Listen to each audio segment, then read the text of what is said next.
হতাহত কান্দোনৰ সুৰ আকাশত কলৰ দৰ অসমাজি নীৰৱই হৈ চাই আছে ব্ৰহ্মপুত্ৰ।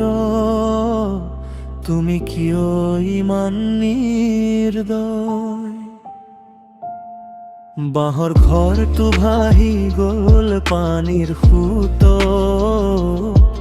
মাকৰ চকুৰ পানী মিলিল নদীৰ সোঁত।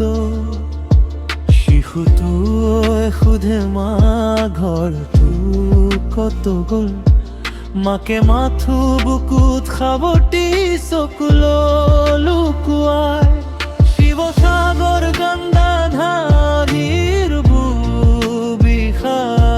যোৰহাটৰ পথত কেৱল পানীয়েই বৈ যায়। চৰাইদেউ ডিব্ৰুগড় লখিমপুৰৰ গাঁও, প্ৰতিটো ঘৰতে আজি কান্দোনৰ ছাঁ। তথাপিও আশা মৰেনে, তথাপিও সাহস হেৰুৱাইনে। অসমৰ মানুহে জানে, ধুমুহাৰ পাছতেই সূৰ্যোদয় হয়।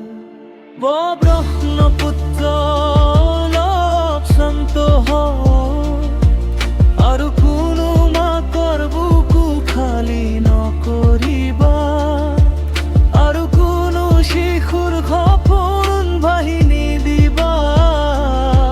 অসমৰ হাঁহি আকৌ উভতাই দিয়া।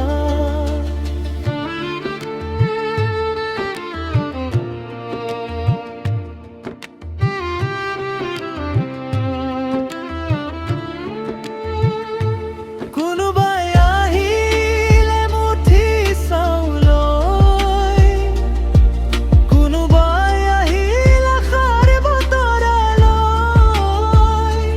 কোনোবাই নিজৰ হাতখন আগবঢ়াই ক'লে তুমি অকলে নহয়, আমি আছো তোমাৰ লগত। মানুহে মানুহৰ বাবে যেতিয়া থিয় হয়, সেই দৃশ্যই পৃথিৱীৰ আটাইতকৈ ডাঙৰ জয়। সেয়ে মোৰ অসমৰ হাইটো পাই আমাৰ গৌৰৱ। এইটো কেৱল গান নহয়, এইটো হাজাৰ হৃদয়ৰ পৰীক্ষা। ঘৰ গ'ল পথাৰ গ'ল, কিন্তু মানুহৰ সাহস নাযায়। আমি আকৌ ঘৰ সাজিম, আকৌ সপোন বুনিম, হাতত হাত ধৰি একেলগে আগবাঢ়িম। কাৰণ অসমৰ মানুহ কেতিয়াও হাৰ নামানে।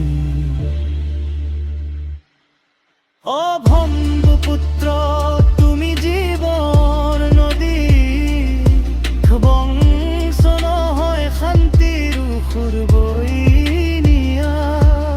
আমাৰ গাঁও আমাৰ মানুহ, বাবাৰ আশাটো সদাক থিয়া। ধুনুহায়া